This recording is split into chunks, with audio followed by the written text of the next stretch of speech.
Guys 2024 खत्म होने वाला है, 2025 आने वाला है, तो यहाँ रिव्यू स्पीकर पे हमारी टीम ने सोचा कि क्यों ना इस साल के बेस्ट फोन्स पे एक वीडियो बनाया जाए। तो for the first time for review speaker, these are the best smartphones of 2024।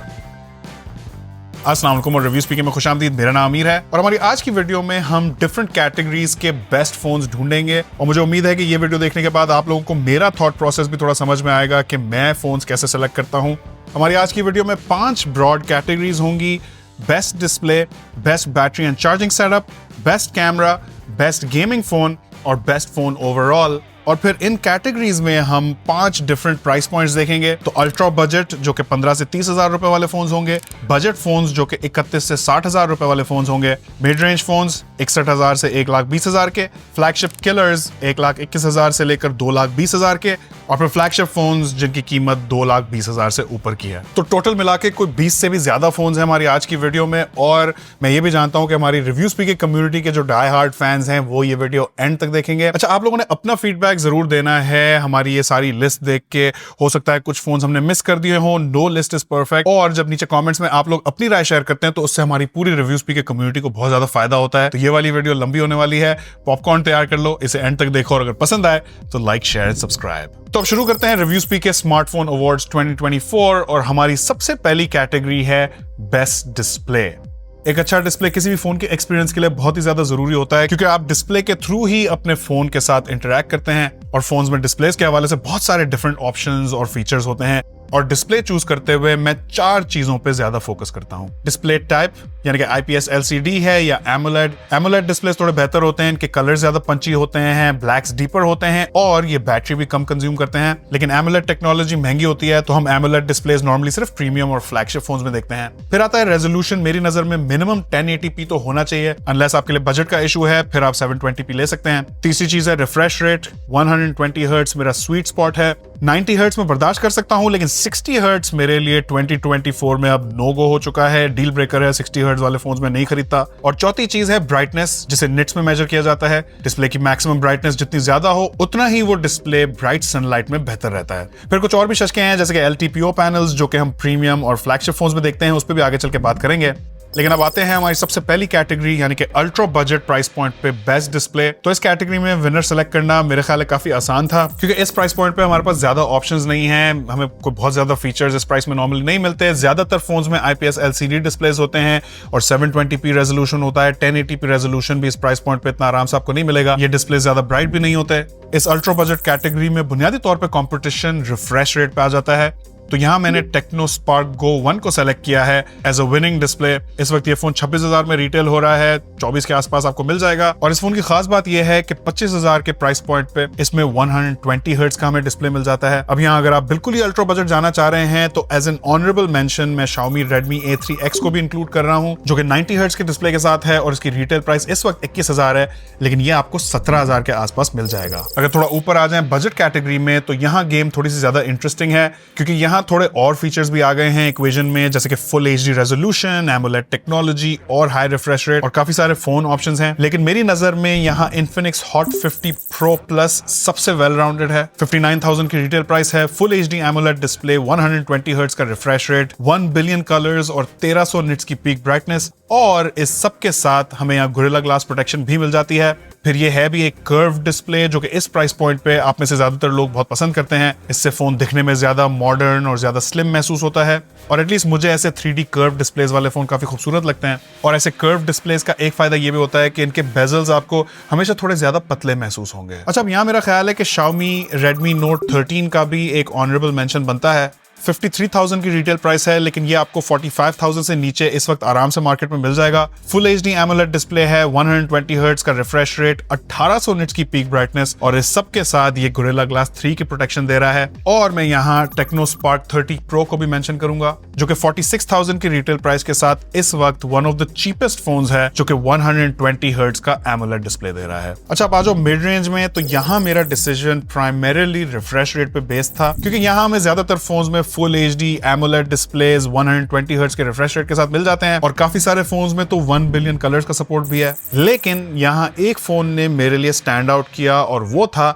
Infinix GT20 Pro, जिसमें 144 हर्ट्ज का रिफ्रेश रेट है। जब ये फोन लॉन्च हुआ था तो तब भी और आज भी मेरा नहीं ख्याल कि लाख रुपए से कम प्राइस पॉइंट पे कोई भी ऐसा फोन है जो आपको 144 हर्ट्ज का रिफ्रेश रेट दे रहा है, और ये फोन 120 FPS की गेमिंग भी सपोर्ट करता था। अच्छा, यहाँ मैं एक ऑनरेबल मेंशन जरूर दे दूं Oppo Reno 12 5G को। 80,000 की रिटेल प्राइस पे उसके भी डिस्प्ले स्पेक्स बहुत ही वेल राउंडेड हैं। फुल HD AMOLED, 120 हर्ट्ज का रिफ्रेश रेट और 2100 निट्स की पीक ब्राइटनेस। और अब आ जाओ फ्लैगशिप किलर डिस्प्लेस पे। अच्छा, इस प्राइस पॉइंट पे नॉर्मली हम full HD AMOLED, 120 hertz, high brightness सब कुछ एक साथ देखते हैं, और ये सारे फीचर्स इस प्राइस पॉइंट पे मेरी नजर में कंपलसरी हैं, इनके बगैर गुजारा नहीं है। यहां मेरे लिए सबसे इंपॉर्टेंट एक ऐसा फीचर आ जाता है जो नॉर्मली प्रीमियम डिस्प्लेस को फ्लैगशिप डिस्प्ले से डिफरेंशिएट करता है, और वो है LTPO टेक्नोलॉजी। वो क्या होती है? बेसिकली LTPO डिस्प्लेज अपने रिफ्रेश रेट को यूसेज के हिसाब से कंट्रोल कर सकते हैं, और नॉर्मली ये डिस्प्लेज 1 हर्ट्ज तक नीचे जा सकते हैं, जिसका फायदा ये होता है कि जब आप ऐसा डिस्प्ले इस्तेमाल कर रहे होते हैं तो रिफ्रेश रेट फुल स्पीड पे चल रहा होता है, और जैसे ही आप इसको इस्तेमाल करना छोड़ते हैं तो ये रिफ्रेश रेट को गिरा के 1 हर्ट्ज तक नीचे ले जाता है, जिसका बैटरी पे बहुत फर्क पड़ता है, क्योंकि आपका प्रोसेसर भी नहीं यूज हो रहा होता, पिक्सल्स भी नहीं यूज हो रहे होते, और ऐसे डिस्प्लेज नॉर्मली ज्यादा बैटरी एफिशिएंट कंसिडर किए जाते हैं और बैटरी लाइफ बेहतर बनाते हैं। लेकिन ऑब्वियसली ऐसे LTPO डिस्प्ले ज्यादा महंगे भी होते हैं, तो ये हमें सिर्फ फ्लैगशिप फोन्स में ही दिखते हैं।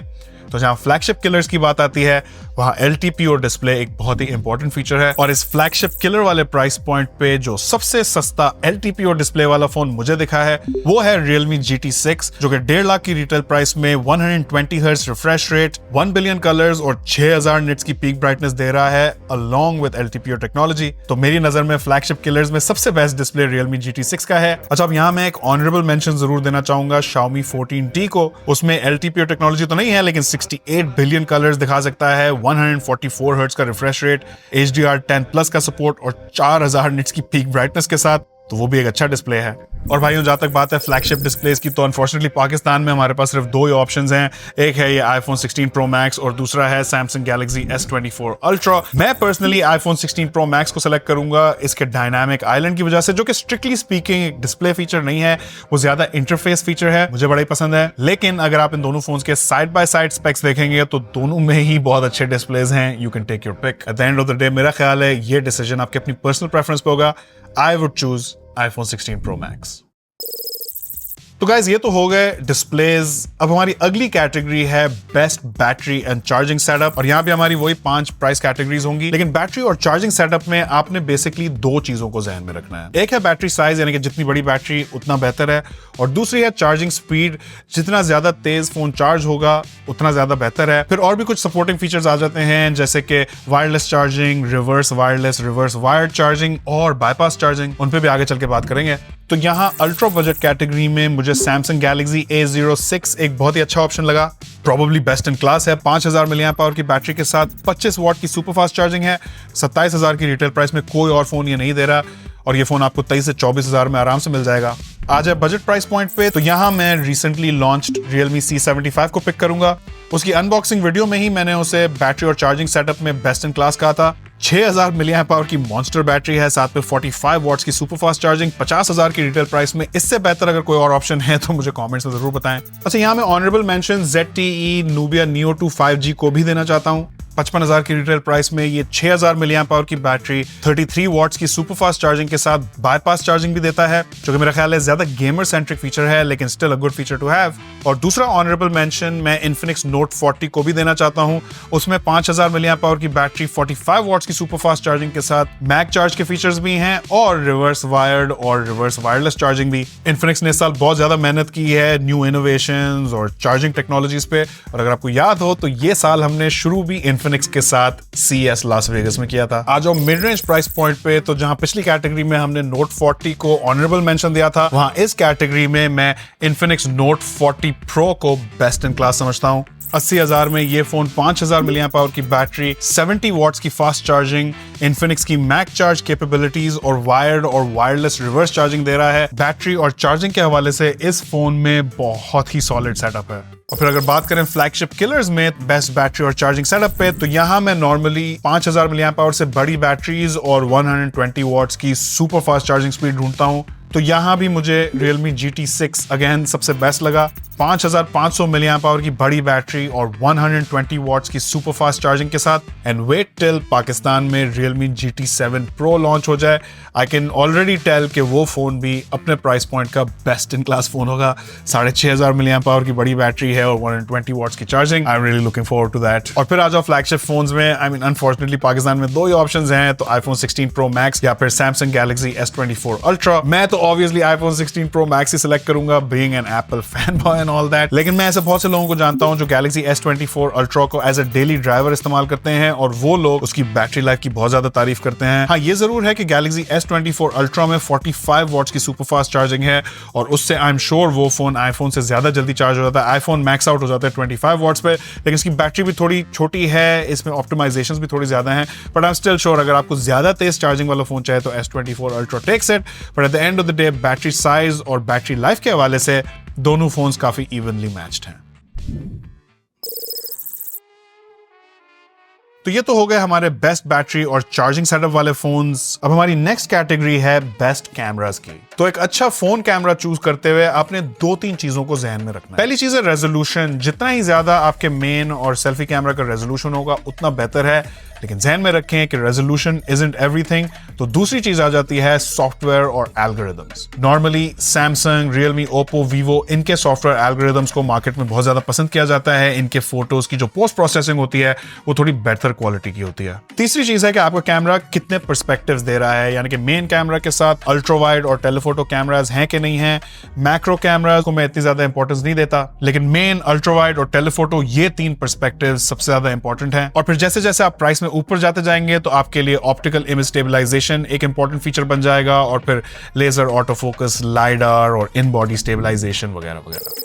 तो अगेन पहले हम अल्ट्रा बजट कैटेगरी की बात कर लेते हैं। तो यहाँ ऑप्शंस बहुत ही लिमिटेड हैं। सस्ते फोन्स में नॉर्मली को बहुत अच्छे कैमरास नहीं होते। बजट फोन्स में सबसे बड़ा कॉम्प्रोमाइज कैमरास में ही होता है। तो यहाँ हम सिर्फ रेजोल्यूशन और सॉफ्टवेयर पर फोकस करेंगे। मेरी नजर में यहाँ best phone Samsung Galaxy A06 है, क्योंकि इसमें 50 मेगापिक्सल का मेन कैमरा है और साथ में सैमसंग के कैमरा एल्गोरिदम्स जो कि आमतौर पे एंड्रॉइड स्पेस में ज्यादा सुपीरियर माने जाते हैं, क्योंकि सैमसंग अपने फ्लैगशिप फोन्स के R&D में बहुत ज्यादा इन्वेस्टमेंट करता है, बहुत ज्यादा पैसा खर्च करता है, और फिर उस R&D का फायदा सैमसंग के एंट्री लेवल बजट फोन्स को भी होता है। फिर अल्ट्रा बजट से निकल के जब हम बजट प्राइस पॉइंट पे आते हैं तो यहाँ कैमरा फीचर्स थोड़े बेहतर होने लगते हैं। We have a bit more to choose from. तो यहाँ मुझे टेक्नो कैमन 30 58,000 की रिटेल प्राइस में एक अच्छा ऑप्शन लगा है। 50 मेगापिक्सल का main camera with optical image stabilisation और 50 मेगापिक्सल का selfie shooter. This is a killer combo. यहाँ मैं एक honourable mention Oppo Reno 12F 4G को भी देना चाहता हूँ, जो कि 60,000 का है। उसमें ऑप्टिकल इमेज स्टेबलाइजेशन तो नहीं है, लेकिन 50 मेगापिक्सल का मेन कैमरा है, साथ में एक अल्ट्रा वाइड कैमरा भी है 8 मेगापिक्सल का, और 32 मेगापिक्सल का सेल्फी शूटर है, प्लस ओप्पो के जबरदस्त कैमरा एल्गोरिदम्स। आ जाओ मिड रेंज प्राइस पॉइंट पे, तो यहाँ मेरे लिए ऑप्टिकल इमेज स्टेबलाइजेशन एक कंपल्सरी फीचर बन चुका है। ज्यादातर फोन्स में होता है, अगर फोन में ना हो तो मेरे लिए पर्सनली एक डील ब्रेकर होता है। तो इस प्राइस पॉइंट पे आपने देखना है कि कौन सा फोन ऑप्टिकल इमेज स्टेबलाइजेशन के साथ सबसे बेस्ट कॉम्बिनेशन दे रहा है। यहाँ मुझे Vivo V40e बहुत ही पसंद आया। 100,000 की रिटेल प्राइस में 50 मेगापिक्सल का optically stabilise main camera, 8 megapixel का अल्ट्रा वाइड कैमरा और 50 मेगापिक्सल का सेल्फी शूटर। और मुझे पर्सनली वीवो की सेल्फी गेम बहुत ही पसंद है। एक लंबे अरसे तक वीवो के मिड रेंज फोन्स को सेल्फी किंग समझा जाता था। फिर यहाँ मैं एक honourable mention Realme 12 Plus 5G को भी देना चाहता हूँ, जो कि 80,000 में लॉन्च हुआ था और काफी हद तक इसी टाइप के फीचर्स दे रहा था। 50 मेगापिक्सल का optically stabilized main camera, 8 megapixel का ultra wide along with Realme's camera algorithms. बस यहाँ सेल्फी कैमरा 16 मेगापिक्सल के साथ थोड़े कम रेजोल्यूशन का था। और ये बात भी ध्यान में रखें कि Realme 12 Plus 5G डिसकंटिन्यू हो चुका है, उसकी जगह Realme 13 Plus आ चुका है। वो थोड़ा सा प्राइस में भी ज्यादा था, इसलिए मैंने उसको ऑनरेबल मेंशन में तो नहीं डाला, लेकिन आप उसकी तरफ भी जा सकते हैं। और अब आ जाओ फ्लैगशिप किलर रेंज में, और यहाँ दो फोन्स के बीच बहुत ही सख्त कंपटीशन है। Xiaomi 14T जिसमें 50 मेगापिक्सल का मेन कैमरा, 50 मेगापिक्सल का टेलीफोटो, 12 मेगापिक्सल अल्ट्रा वाइड और 32 मेगापिक्सल का सेल्फी शूटर है। इसे लाइका के साथ कोलैबोरेशन में बनाया गया है। Xiaomi हमें इसके लॉन्च के लिए बर्लिन भी ले गए थे और हमें लाइका की फैक्ट्री भी दिखाई। इसकी रिटेल प्राइस 1,76,000 है। और दूसरी तरफ है Vivo V40 जिसकी रिटेल प्राइस 1,40,000 है। यहाँ 50 मेगापिक्सल का मेन कैमरा है, 50 मेगापिक्सल का अल्ट्रा वाइड और 50 मेगापिक्सल का सेल्फी शूटर, और इस वाले को Zeiss के साथ कोलैबोरेशन में बनाया गया है। लेकिन ध्यान में रहे कि यहाँ कोई टेलीफोटो कैमरा सिरे से मौजूद ही नहीं है। तो फॉर कंप्लीटनेस ऑफ एक्सपीरियंस और अल्ट्रा वाइड कैमरा की मौजूदगी की वजह से मैं यहाँ Xiaomi 14T को विनर सेलेक्ट कर रहा हूँ और Vivo V40 को ऑनरेबल मेंशन दे रहा हूँ कि ठीक है भैया, यहाँ कोई टेलीफोटो कैमरा नहीं है, लेकिन जो काम ये कैमरा कर रहा है वो बहुत खूब कर रहा है। जहां तक बात है फ्लैगशिप फोन्स की, तो यहाँ मोटा हिसाब यह है कि जहां फोटोज पे बात आती है तो गूगल पिक्सल फोन्स का चर्चा है, तो Pixel 9 Pro XL is probably your best bet. और जहां बात आती है वीडियोस की, तो मोबाइल फोन्स में मैं कन्विंस्ड हूं कि दुनिया का सबसे बेहतरीन फोन इस वक्त है iPhone 16 Pro Max। मेरे हिसाब से ये फोन इस वक्त मोबाइल फोन्स में सबसे बेस्ट वीडियोस लेता है। लेकिन having said that, Galaxy S24 Ultra भी कोई पप्पू फोन नहीं है, उसकी भी फोटोज और वीडियोस का बहुत ही अच्छा लेवल है। तो अगर आप वो लेने का सोच रहे हैं तो बिला झिझक वो फोन ले लें, उसके कैमरास कहीं से भी बुरे नहीं हैं। और अब आ जाओ हमारी नेक्स्ट कैटेगरी पे, which is best gaming phones. अब मेरी नजर में एक अच्छे गेमिंग फोन में 3 फीचर्स बहुत ही ज्यादा इंपॉर्टेंट होते हैं: प्रोसेसर की पावर, स्क्रीन का रिफ्रेश रेट और बैटरी साइज, चार्जिंग स्पीड और बाईपास चार्जिंग। और फिर दूसरे शश के आ जाते हैं जैसे कि बिल्ट इन ट्रिगर्स, गेमर्स का छिछोरपन, RGB लाइट्स और ऐसी मेकाट्रॉनिक डिजाइन्स वगैरह। अब यहाँ अल्ट्रा बजट कैटेगरी में तो भैया मजबूरी का नाम शुक्रिया, यहाँ मोहित ने तो डिक्लेयर कर दिया था कि इस प्राइस पॉइंट पे कोई विनर हो ही नहीं सकता। लेकिन मेरी नजर में यहाँ Galaxy A06 is a good option again. 26,000 में Helio G85 चिपसेट, साथ में 5,000 mAh की बैटरी, 25 वॉट की सुपरफास्ट चार्जिंग। आई मीन इस प्राइस पॉइंट पे I don't think it gets any better than this. Price में थोड़ा ऊपर आ जाए तो यहाँ हमने ZTE Nubia Neo 2 5G को सेलेक्ट किया है। 55,000 की रिटेल प्राइस में Unisoc T820 5G चिपसेट, जो कि 5 लाख के आसपास का AnTuTu स्कोर देता है। UFS 3.1 स्टोरेज है, 6,000 mAh की बैटरी, 33 वॉट की सुपरफास्ट चार्जिंग के साथ। फिर यहाँ 120 हर्ट्ज डिस्प्ले चेक, इवन तो ये IPS LCD पैनल है। Bypass charging check, built in triggers check, छिछोरपन वाला design check. I mean it's no surprise क्योंकि ZTE की Nubia, खास करके रेड मैजिक फोन्स जाने ही गेमिंग के लिए जाते हैं। आ जाओ मिड रेंज प्राइस पॉइंट पे, तो यहाँ मुझे Infinix का GT20 Pro सबसे बेस्ट लगा। जब ये लॉन्च हुआ था तब लाख रुपए के अंदर ये वाहिद फोन था जो 144 हर्ट्ज AMOLED डिस्प्ले के साथ था और 120 FPS की गेम्स हैंडल कर सकता था। साथ में MediaTek Dimensity 8200 ultimate chipset, UFS 3.1 storage, gamer mechatronic design और यहाँ 45 वॉट्स की चार्जिंग स्पीड के साथ बाईपास चार्जिंग भी मौजूद है। अच्छा, जहां तक बात है फ्लैगशिप किलर फोन्स की, तो वहां बहुत ही कम फोन्स हैं जो स्पेसिफिकली गेमिंग ओरिएंटेड हो, लेकिन one phone does stand out. Surprise surprise, Realme का GT6। 1.5 लाख की प्राइस में Snapdragon 8S Gen 3 chipset, AnTuTu score 15 lakh से ऊपर है, 16 GB RAM, 512 GB UFS 4.0 storage. फिर यहाँ बैटरी भी 5,500 mAh की है और 120 वॉट्स की टर्बो चार्जिंग है। साथ में 120 हर्ट्ज का LTPO AMOLED डिस्प्ले। बस इस फोन में एक चीज मिसिंग है और वो है bypass charging. Other than that ये फोन गेमर्स के लिए एक बेहतरीन ऑप्शन है। I mean the name says it all, इसके नाम में ही GT है। और फ्लैगशिप फोन्स में अगेन प्लेइंग फील्ड बहुत ही छोटी है। iPhone 16 Pro Max versus Galaxy S24 Ultra। मैं पर्सनली नीचे कमेंट्स में बताएं आप लोगों को क्या लगता है मैं कौन सा फोन चूज करूंगा।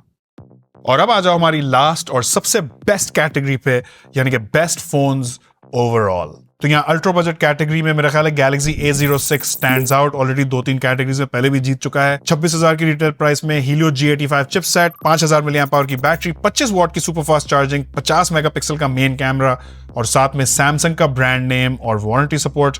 अगर आपके जहन में कोई और ओवरऑल विनर है अल्ट्रा बजट कैटेगरी में तो मुझे नीचे कमेंट्स में जरूर बताइएगा। फिर बजट कैटेगरी में आ जाए तो यहाँ टेक्नो कैमन 30 एक अच्छा ऑप्शन है। ये भी 1-2 कैटेगरीज में पहले भी आ चुका है। 58,000 की रिटेल प्राइस है। Helio G99 चिपसेट, 5,000 mAh की बैटरी, 70 वॉट्स की टर्बो चार्जिंग, 50 मेगापिक्सल का optically stabilise main camera, 50 megapixel का सेल्फी शूटर, साथ में 120 हर्ट्ज का AMOLED display, dual speakers. I mean सारे बेसेस इस फोन ने कवर कर लिए हैं। ये एक एब्सोल्यूट फैन फेवरेट रहा है इस साल। बहुत से लोग ने कमेंट्स करके हर जगह मुझे बताया है कि टेक्नो कैमन 30 उन लोगों को कितना पसंद आया है। और मुझे पर्सनली भी इस फोन में कोई बड़ा कॉम्प्रोमाइज नहीं देखा। हाँ, इतना जरूर कहूंगा कि टेक्नो को अपने सॉफ्टवेयर और अपने कैमरा एल्गोरिथम्स पे मेहनत करने की जरूरत है। अब आ जाओ मिड रेंज प्राइस पॉइंट पे, तो यहाँ मुझे Vivo V40e एक ओवरऑल विनर के तौर पे अच्छा लगा। लाख रुपए की रिटेल प्राइस में Dimensity 7300 4 नैनोमीटर का चिपसेट, 5,500 mAh की बैटरी, 80 वॉट्स की टर्बो चार्जिंग, 50 मेगापिक्सल का optically stabilise main camera, 8 megapixel ultra wide, 50 megapixel का सेल्फी शूटर, साथ में 120 हर्ट्ज का AMOLED display with 1 billion colours और ड्यूल स्पीकर्स, जो कि Vivo के फोन्स में बहुत ही रेयर होते हैं। मेरा ख्याल है इस साल भी हमने सिर्फ 2 या 3 फोन्स ही Vivo की तरफ से देखे हैं जिनके अंदर ड्यूअल स्पीकर्स हों, तो मेरा ख्याल है बहुत ही वेल राउंडेड किस्म का फोन है, you can't really go wrong with it. फिर आ जाओ फ्लैगशिप किलर प्राइस पॉइंट पे, तो यहाँ ऑब्वियसली Realme GT6 जो कि ऑलरेडी इस वीडियो में 3 दूसरी कैटेगरीज में भी जीत चुका है, और मुझे इसमें कोई ताज्जुब नहीं है क्योंकि 1.5 लाख की रिटेल प्राइस में Snapdragon 8s Gen 3 4 नैनोमीटर का चिपसेट, 5500 मिलियम्प आवर की बड़ी बैटरी, 120 वॉट्स की टर्बो चार्जिंग, 50 मेगापिक्सल का optically stabilized main camera, 50 megapixel का telephoto camera, 8 megapixel ultra wide, 32 megapixel selfie shooter, साथ में वो गॉर्जियस 120 हर्ट्ज का LTPO AMOLED डिस्प्ले जो कि 1 बिलियन कलर सपोर्ट करता है, और फिर ड्यूअल स्पीकर्स। आई मीन बिल्कुल स्टैक्ड किस्म की स्पेक शीट है इस फोन की, कोई कॉम्प्रोमाइज मुझे इसमें नहीं दिखा except for bypass charging. Other than that ये फोन ओवरऑल मुझे बहुत ही पसंद आया है, और देखने में भी काफी अच्छा है यार। आई थिंक काफी खूबसूरत किस्म का फोन बनाया है Realme ने। And wait till you see GT7 Pro, I can't wait for GT7 Pro, जैसे ही आएगा मैं बड़ा एक्साइटेड हूं उसको इस्तेमाल करने के लिए। और फिर आ जाओ हमारे फ्लैगशिप फोन्स पे, तो once again I would choose iPhone 16 Pro Max any day of the week, और इसकी वजह यह है कि मैं एप्पल के इकोसिस्टम में पूरी तरह भरपूर तरीके से इन्वॉल्व हो चुका हूं। मैकबुक्स, आईपैड्स, एयरपॉड्स, तो मुझे इकोसिस्टम का भी बहुत बेनिफिट है। बिल्ड क्वालिटी बहुत अच्छी है इस फोन की, आई मीन दिखने में भी बहुत अच्छा है, सॉफ्टवेयर भी मुझे इसका बड़ा ही पसंद है। I just overall really like this phone. तो आई मीन मेरा पर्सनल बायस है, आप तो जानते हैं मैं एप्पल फैन बॉय भी हूं। तो overall as a flagship phone मुझसे जो भी आके अभी पूछता है, इस पे प्राइवेसी प्रोटेक्टर लगा हुआ है बाय द वे, जो भी आके मुझसे पूछता है कि फ्लैगशिप फोन कौन सा लेना चाहिए, तो मैं iPhone 16 Pro Max ही उनको रेकमेंड करता हूं। Obviously it might not be for everyone, या प्रेफरेंसेस की बड़ी गेम है, तो हो सकता है आपको एंड्रॉइड स्पेस में ज्यादा पसंद हो। वहां मैं आपको ऑनरेबल मेंशन के तौर पे Galaxy S24 Ultra और Google Pixel 9 Pro XL जरूर रेकमेंड कर सकता हूं। दोनों फोन्स मुझे बहुत ही ज्यादा पसंद है। इनफैक्ट मैं सोच रहा हूं कि मैं शायद आईफोन से Google Pixel 9 Pro XL पे स्विच कर जाऊं। इस पे क्या थॉट्स हैं मुझे नीचे कमेंट्स में जरूर बताना। तो दोस्तों ये हैं मेरी चॉइसेस फॉर 2024। आप इस टेबल में हमारे सारे विनर्स और ऑनरेबल मेंशंस चेकआउट कर सकते हैं। थोड़ा रिकैप करने के लिए अपनी चॉइसेस मुझे नीचे कमेंट्स में जरूर बताना। मैं उम्मीद करता हूं कि ये वीडियो आपको पसंद आई होगी। इवन अगर आप इससे डिसएग्री करते हैं तो मुझे नीचे कमेंट्स में जरूर बताएगा, क्योंकि जाहिर सी बात है कोई लिस्ट परफेक्ट नहीं होती, हो सकता है कुछ मिस आउट हो गया हो सकता है हमने कोई बात गलत की हो। अपनी राय नीचे कमेंट्स में दें ताकि हमें और हमारी पूरी रिव्यू स्पीक कम्युनिटी को आपकी राय का फायदा हो सके। और मैं उम्मीद करता हूं कि ये वीडियो आपको अपना नेक्स्ट फोन सेलेक्ट करने में काम आएगी। चैनल पे नए हैं तो मैं सब्सक्राइब और फॉलो करें। वीडियो पसंद आई हो तो इस वाली को प्लीज अपने दोस्तों के साथ शेयर भी करें। आखिर तक देखने का, इतनी लंबी वीडियो को बहुत बहुत शुक्रिया। इंशाल्लाह आपसे मुलाकात होगी अगली वीडियो में। अल्लाह हाफिज। By the way shout out to Dastaan clothing, मेरे दोस्त की कंपनी है। इसका इंस्टाग्राम पेज मैं नीचे डिस्क्रिप्शन में छोड़ दूंगा, अगर इंटरेस्टेड है तो चेकआउट कर सकते हैं।